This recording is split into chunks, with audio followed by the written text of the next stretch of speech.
Hello guys, thanks for tuning in. Today we have the Micro Razer, the latest Foxeer camera. It is a budget camera. It's about below $20 right now. You can get it probably cheaper, maybe $18, $17, you know, with the coupons and all. And I'm just gonna test this camera, put this camera in this quad here in the Leader 130. It's an old quad, but it's, you know, I still enjoy flying this quad a lot. And I just put it here for a test. It was a quick swap. I just had to really remove the old camera and plug in the new camera, and that's it. Very simple, easy, fast modification.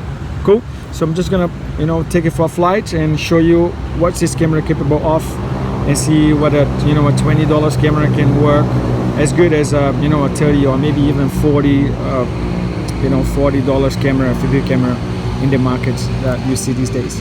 Cool. So I'm gonna show you here. We have a beautiful bright day, and I'm gonna show you in the low light environment as well, so you can have a look by yourself and you know, decide whether you want to put 20 bucks in this camera, or you think it's just, you know, not worth it.